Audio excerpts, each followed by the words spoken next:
Hi everybody and welcome back to my channel.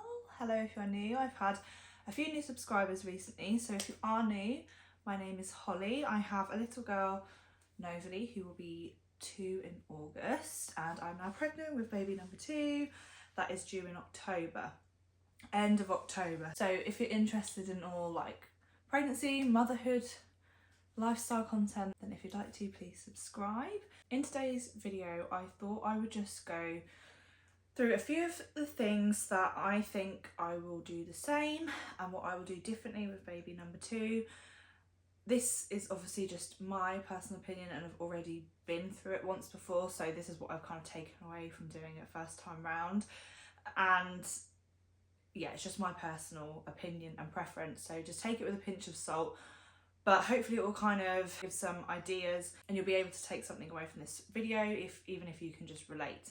I'm going to cover kind of pregnancy, like second time pregnancy, like labour and delivery, and then once baby's here, because I think there's like a few things within all of that that I would do differently, and there's things that I would do the same.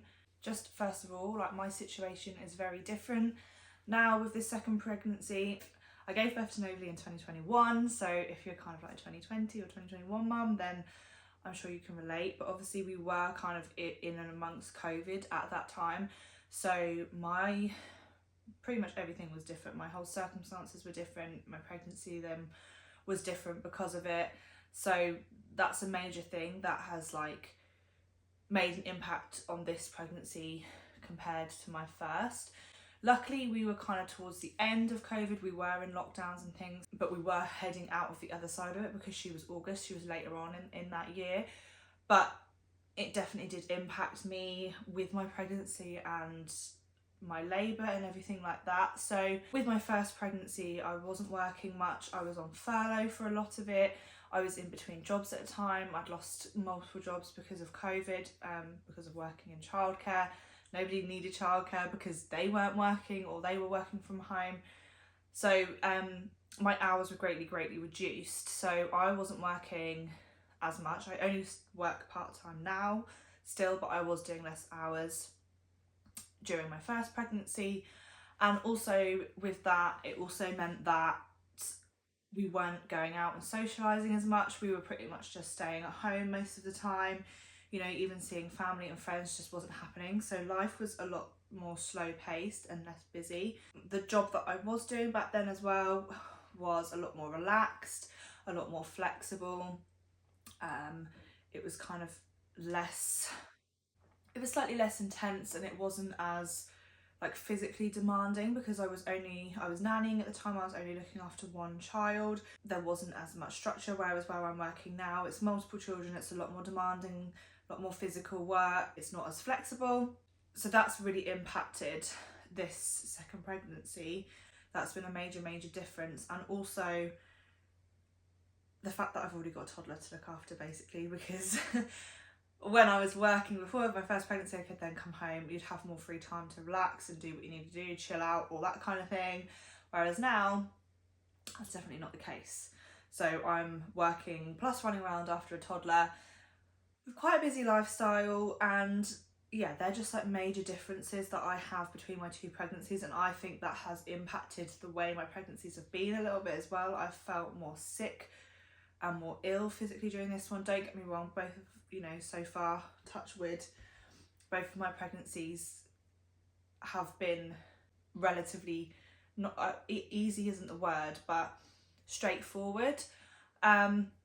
But I have definitely felt worse during the second pregnancy, more tired, more sick, more aches and pains. But I think again, that's just having a toddler, and a second time round, my body, all those aches and pains that came towards the end of pregnancy first time round, I feel like are creeping in a lot sooner.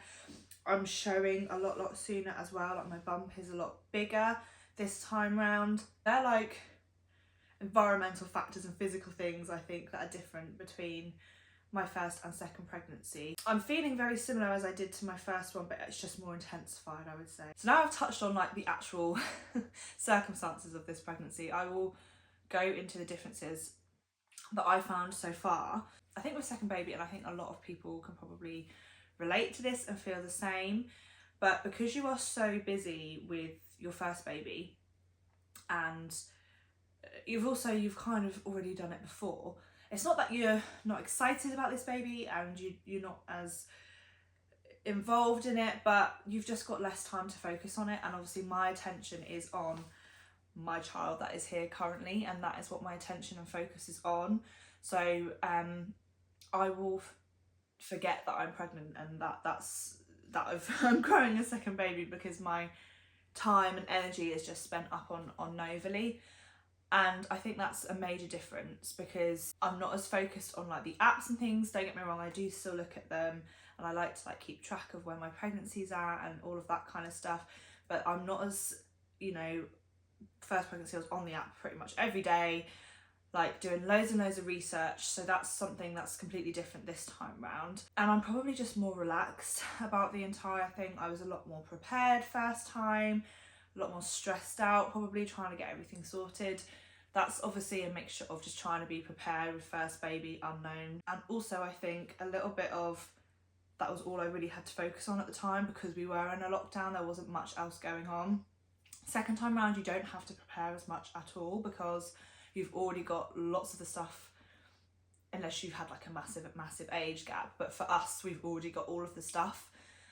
So I haven't got to think about, well, I need to be buying this and this and this. The only thing in addition we've had to buy is, because our Mums and Papas Acaro pushchair is just a single, it can't be converted to a double. And I think at times we may need a double. So we've had to purchase a double pushchair, which I will be doing a review on soon.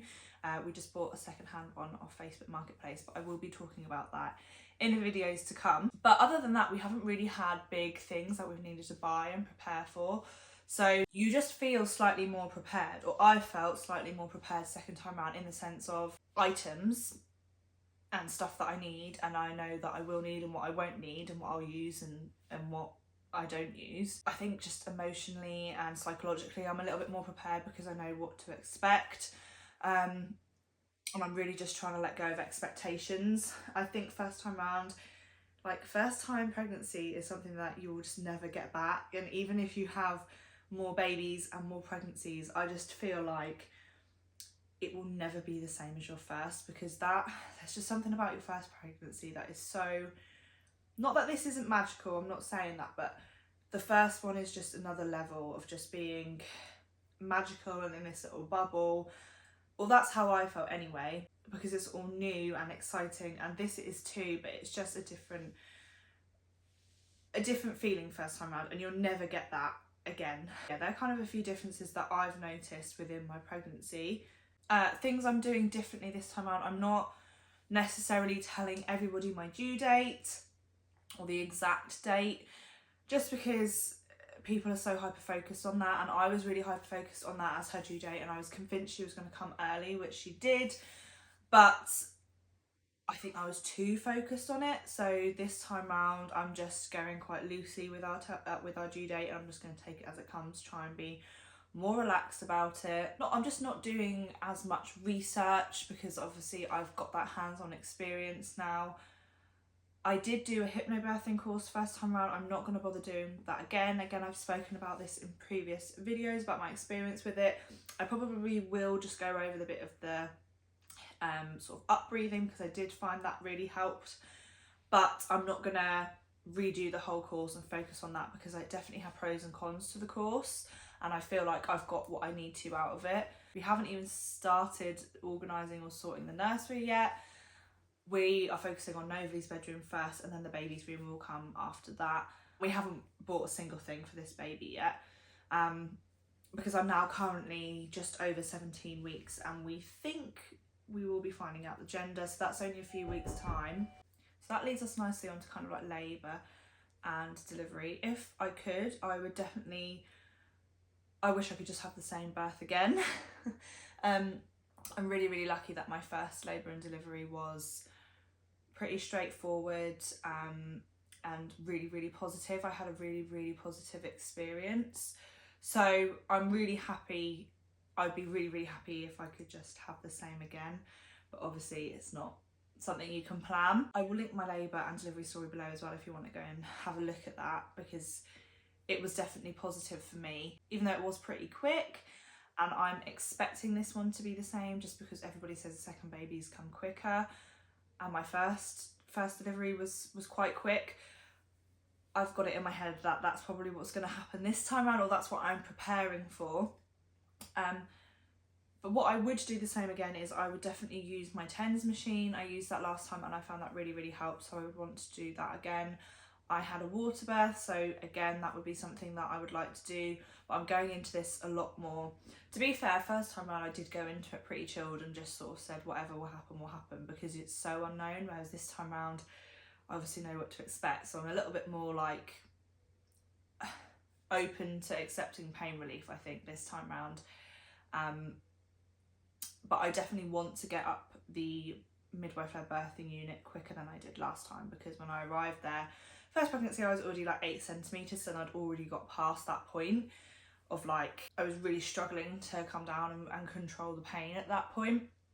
But a thing that I would probably do this pregnancy that I didn't do last time, or I did do a little bit but I didn't do enough of it, is like a perineal massage. And I have spoken about this before, and it was something I did do, but I didn't do it frequently enough and I didn't do it properly. Whereas I think this time around I really want to spend my time doing that. You have to wait until you're like 37 weeks or something like that. And I'm going to look into, you can buy this product, I think it's called like Anabol or something, which basically helps this, like, the area stretch and prepare for labour, because I did get a 2nd degree tear last time and I want to try and prevent that this time. So that's something I'm really going to focus on in this pregnancy towards the end. I definitely won't pack as much stuff in my hospital bag. I didn't use any of it because it was so quick. We didn't even get a chance to bring the bags in to the midwife-led birthing unit, so I wouldn't be as fussed about packing as much stuff. It was just not needed at all. I think I'd want to get there quicker this time round. The car journey was definitely the hardest bit, going through the really intense back-to-back contractions because it was getting that close. That was the hardest part, so I'd like to get there before that, preferably this time. And I'd probably do the same thing, just have Tom there. We were only allowed one birthing partner there because of COVID last time. I'm not sure if that's changed now. I know like a lot of places you've been able, like before COVID, you could have 2. I don't know at the moment. But to be honest, I think I would just be happy with Tom there with me. Something that also really helped me first time round was pre-cooking foods and like making batches of foods and putting them in the freezer. So that's something I'll do again, or maybe get like a subscription box like HelloFresh or Gusto or something like that, because I know when you've got a baby, the last thing you want to do is cook, and especially when you've got a toddler as well. That really helped me. Last time I also did like a sanitary pad, of like a cooling sanitary pad basically. I don't think I'll bother with that again because I didn't really use them last time. I actually found that they made me sting a little bit. The same with, I think it was called Spritz for Bits. I got that last time and didn't use it. There's so many products I think that I just overbought last time that I won't bother with this time. I had like nipple cream for like downstairs and upstairs and for the changing bag, and it just wasn't needed because I didn't end up breastfeeding for all that long and I didn't need that much, so things like that just got wasted. So I know I'm not going to need to buy as much products. But what I did find really helpful postpartum was setting up like the little sanitary stations in each of my bathrooms. I've got an upstairs and a downstairs.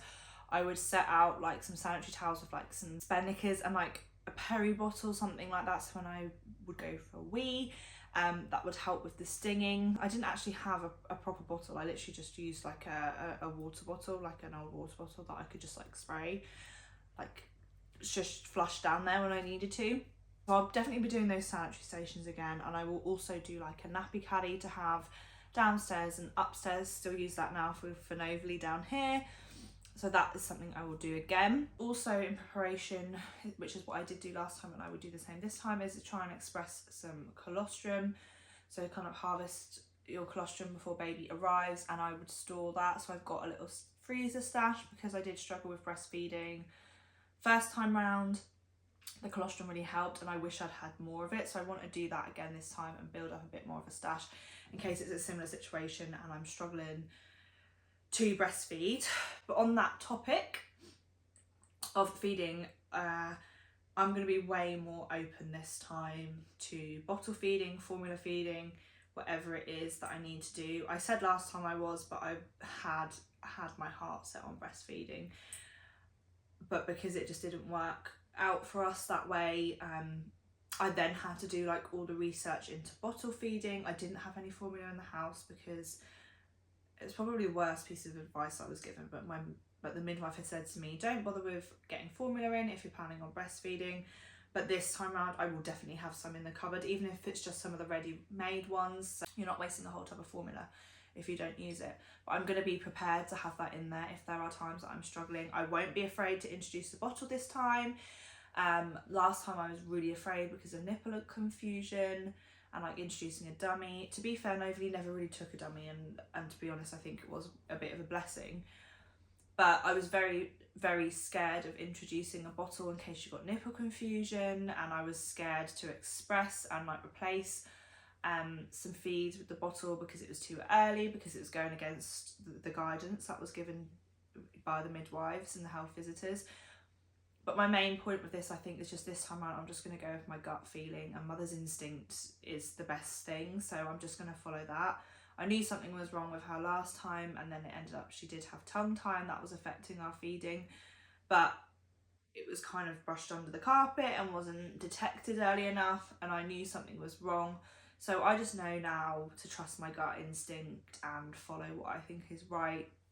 I'm not going to be as worried about doing things. I'm just going to do what I think is going to help. And if this new baby does get nipple confusion, then that's that, and they'll just, I'll just feed them from the bottle. It's not a problem. I'm just trying to put less pressure on myself, but I will definitely be prepared and have everything in the house that I need to bottle feed, and I will take some probably with me to the hospital as well.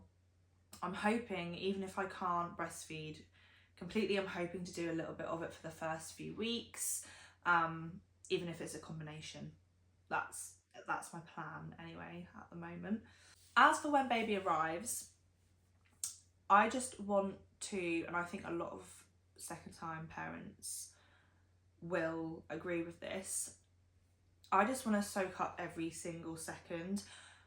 First time round, it was such a whirlwind and it's such a blur. Like, I really struggle to remember it right now, and that's why I love looking back at my videos, because it gives me a little glimpse into what was going on and how I was feeling at that time, because it really is such a blur. It goes by so fast that this second time around I really want to cherish it and just soak it all up. I was determined to get out and about, which I do think helped, because Novely has always been a really easy, chilled baby and happy being out and about and doing things, and I think because she was doing that from day one, it was just the norm and she was used to it. But I think I put too much pressure on myself to meet family and friends and just be making everybody else happy, and I just push myself too much.